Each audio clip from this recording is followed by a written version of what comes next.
Hello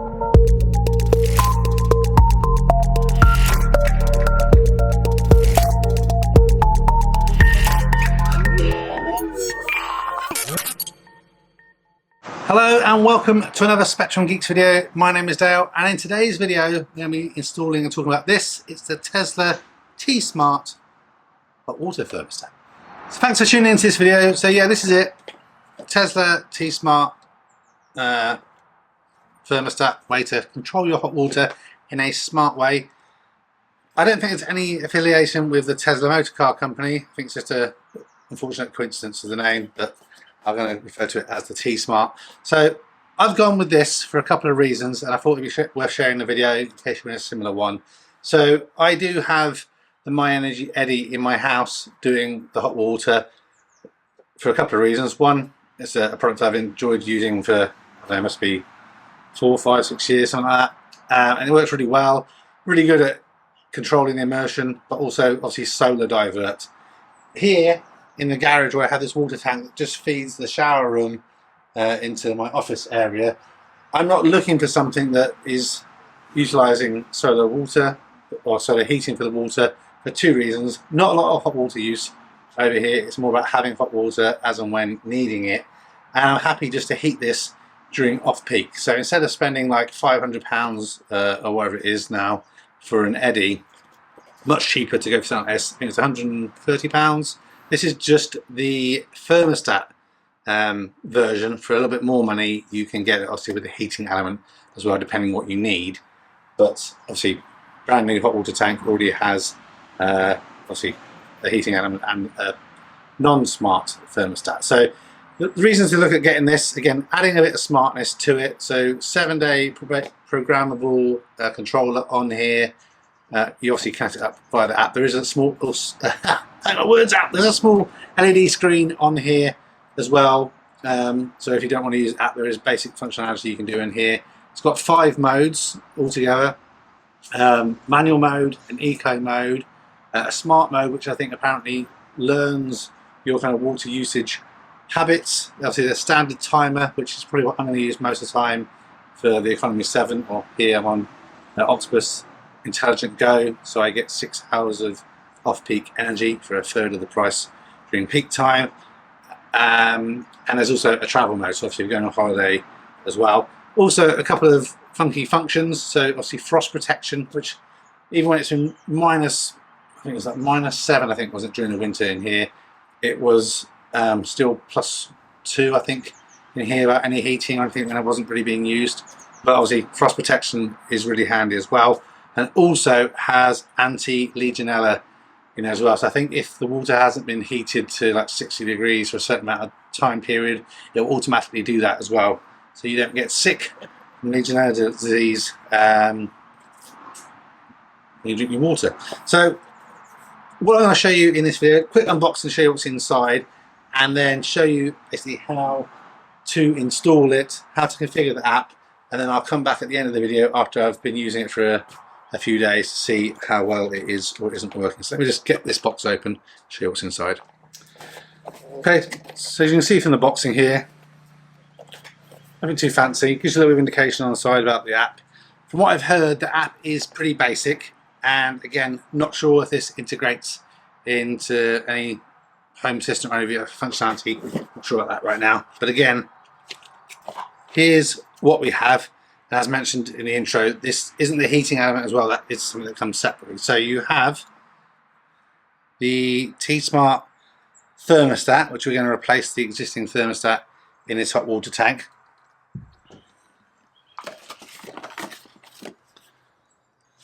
Installation guide, which we'll take a brief look at in a moment, and then the kind of LCD interface. Probably also has the Wi-Fi module and everything on there that obviously connects to your Wi-Fi network. I'm not 100% sure, but like most things, I'm pretty sure it only connects to a 2.4 gigahertz wireless network, so make sure that you're set with that as well. So let me take you to the water tank. My water tank has 2 heating elements, one at the top, one at the bottom. If you were using hot water more regularly, obviously you'd want to heat the top of the water tank. but obviously because I'm going to focus on the heating or old-fashioned off-peak, I'm going to install it in the bottom one. But I already have the top one taken apart, so I'll show you the differences of what it looks like inside. Obviously, first thing, whenever messing with anything like this, turn off the electrics both at your consumer unit, and here I'm also turning them off at the wall as well to make sure that we're all safe and we are going to get electric shock. If you don't feel competent to do this, obviously get a qualified electrician to take care of this for you. Let's have a take a closer look. Okay, so if you look at your hot water tank, obviously if it's electric or you have gas and electric, this one's electric only. So I have two of these. So under here, we would take this little bolt off, take the cap off, and obviously this cable feeds in to the thermostat and the heating element. And what you're left with underneath is this. So obviously the electrics will come into the side here and wire in, which we'll look at in a moment. But this is basically what it looks like. This larger hexagonal piece here, that is the heating element. Obviously, if you're changing that, you probably want to drain the tank down, etc. But for just the heating thermostat, which is what we're doing, basically this just pulls straight off. So if you just see there, you can pull that all the way out. No water is going to come out, and that is what we're going to put the new thermostat into. It's going to connect back in to those little power modules there, and then we can all be up and running. So that's what it's going to look like. As again, power is off at the socket as well as at the consumer unit to make sure we don't get electrocuted. But let me just pop this back in, put this back together, and undo the bottom one and show you my install process and then how it works. Okay, so power is all off. I've got an 8mm spanner for this cover on this unit. So I'll take that off.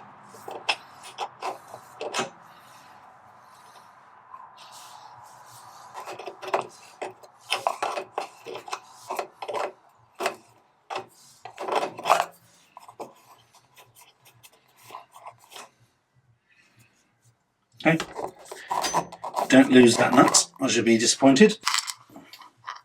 Just pop that in there. And then, even though I know the power is off, I personally always use a volt pen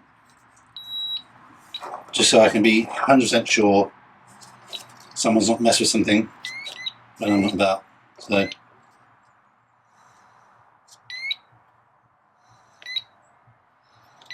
just pick up residual, it's all good. So now I need to undo the wiring because we've got to disconnect the old thermostat so we can install the TSmart thermostat and then work out how we're going to get that front module on the side here. So again, just need a small Phillips head screwdriver to get in there. Probably won't need to loosen those up actually, just the bottom pieces, and then install it.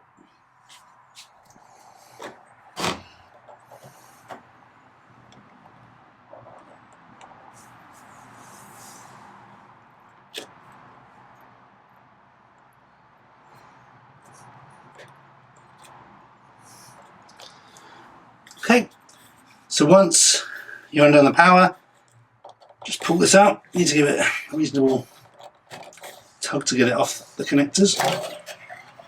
That one's off. Now I recommend you keep this as a spare, because if you ever have a thermostat failure, after you replace it with that one.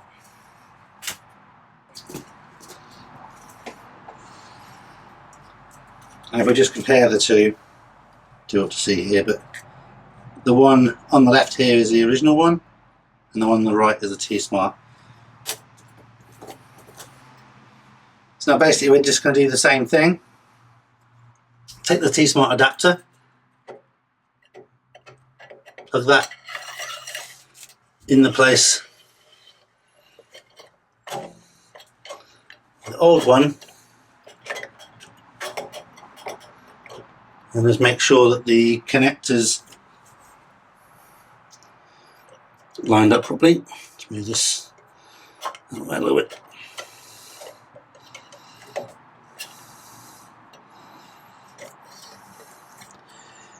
This is going to be a bit awkward actually, because this, I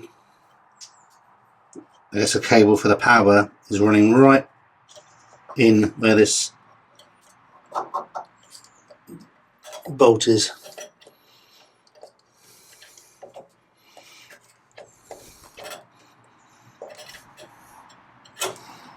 Okay, so that's all connected up. So obviously the earth we didn't need to remove.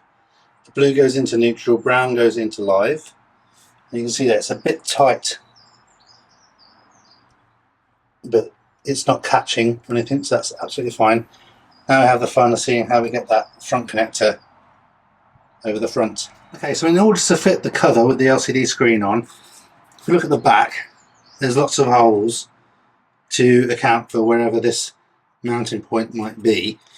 And if we look on the side of the unit, there's an arrow just there, above my thumb, and around here is another arrow. So we turn those together, the two now come apart, and that enables us to put the screen down on the one side, and now we can find the right hole with the gap for the cabling, and we can feed this up through the middle. So put that there.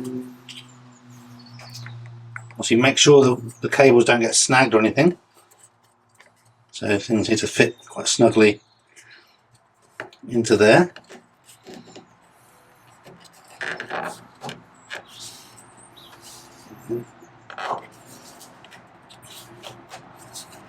Just here.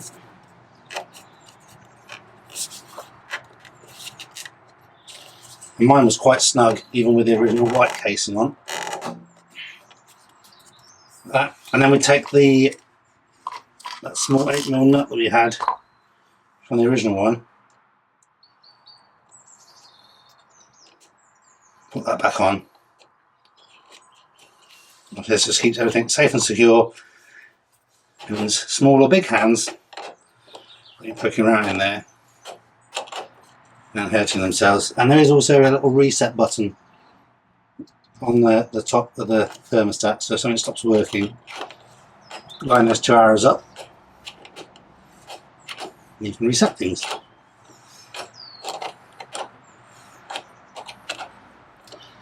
Okay, so that's tight enough, nice and firm. And then on the back here is that small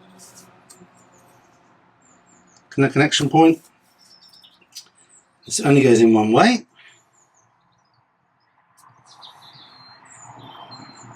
So put that in here.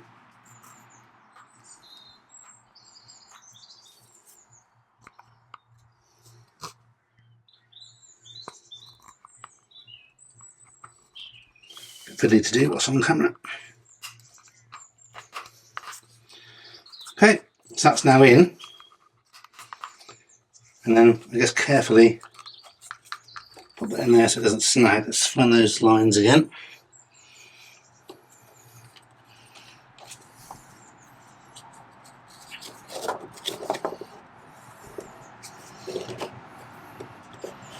Okay, so that's on.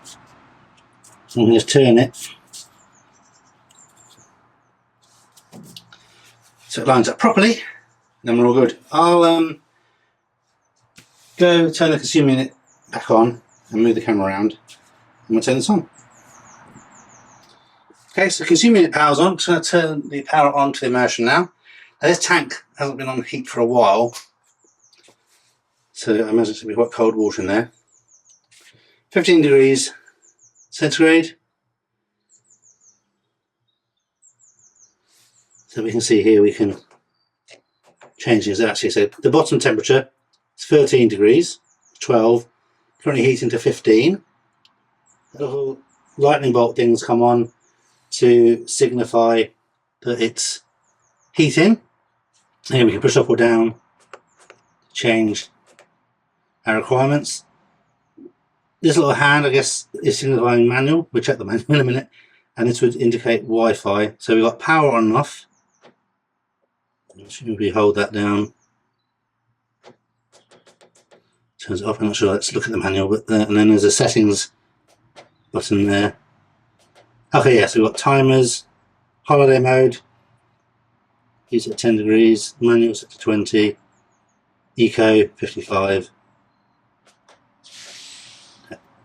So let's double check the manual, which is somewhat detailed, gives you information on the different functions, and get things set up so it'd probably be more intuitive on the app. Okay, so the setup with the app is relatively straightforward. It takes a little bit of a while to have it detecting. In the manual it says you should see a network to Tesla in your Wi-Fi settings, but I didn't. It was ESP something or other. So go into your Wi-Fi settings, look for a Wi-Fi network you don't recognize, click that, then open up the Tesla app that you've installed. Eventually you'll see it. You'll probably be prompted to upgrade firmware. Do that first straight away. It will then reboot, and then when you connect, you need to go into the settings in the top right hand corner of the app, put in your Wi-Fi SSID and your Wi-Fi password. I recommend setting a PIN because when I didn't, it kept on asking for one. It took a while for it to go on a timeout and let me in, so I just set it to 1 2 3 4 5 6. Fine for setting it up, and then save. It will reboot again, and then once connected, you'll see this has gone from the blue Wi-Fi signal to the internet connected one, and basically that means I can now be on my home network and open up the app and see what's going on, which is fantastic. So if we look at the app again now, let's bring it up on the screen.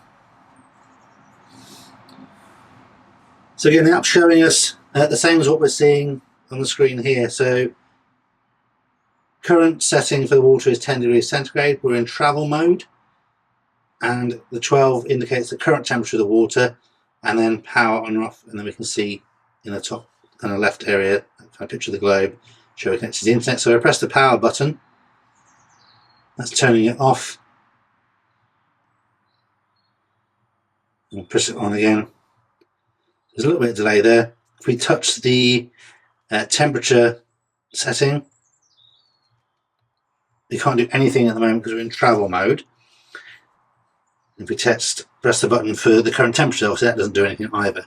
So if you press the travel button, you can then move to the different modes. So the manual mode is basically where we're going to it'll just be on or off depending on what we use. Eco mode, I understand it, that it sets it to 55 degrees centigrade and maintains that temperature all of the time. Smart mode is where it learns about your usage of water.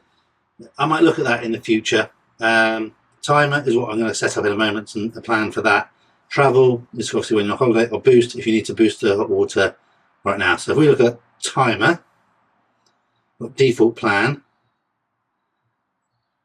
see how we add a plan. Okay, so press the cog top right, go to plans, create a new plan. So for me, we have a new period. So start, we have 11:30 p.m. until 5:30 a.m. is when I have my off peak. And what temperature I want it to be, and so I think the maximum we can have is 70. So I'm actually going to set 70, and I'm going to have this repeat on Fridays, Mondays, and Wednesdays. So start. I guess I won't need it from 11. Well, it shouldn't take that long to heat the water. So let's say 1:30 to 5:30. There it is. Okay, and so that's then set that. We've got some other at the bottom here. Save. Off peak. That.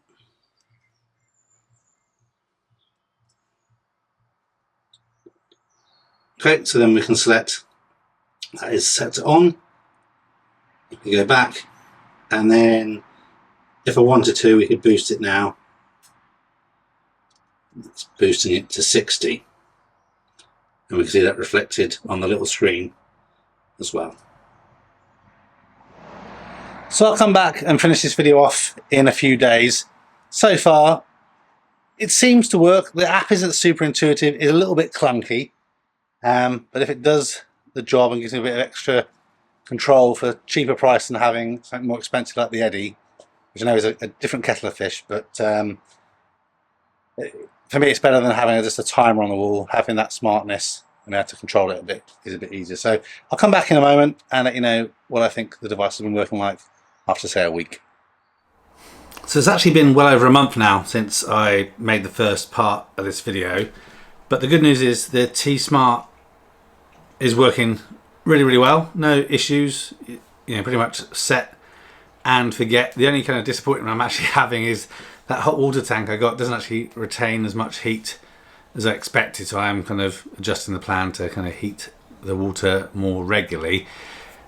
As kind of I think mentioned in the intro, the app is really kind of basic. It would be nice to have some stats in there, because obviously that module is keeping a track of the temperature. You can constantly see it on the little readout on the device itself, and if you look in the app you can see what the current temperature is. It'd be quite nice to be able to see kind of how that temperature is kind of degrading over time. Just if you're interested in data, it would be really helpful for me to understand what was happening with that water tank. But yeah, I definitely recommend it if you want something to just make your immersion heater smarter and at a reasonable cost. Then I think this is definitely something worth investing in. So I hope the video was helpful, give you a bit of insight into what this looks like, how it works, how it operates. If you've got any questions or comments, leave them in the comment section down below. I will read them and respond. Yeah, thanks so much for watching. Please like and consider subscribing if you haven't done so already, and hopefully I'll see you in the next video. Take care of yourself and goodbye for now.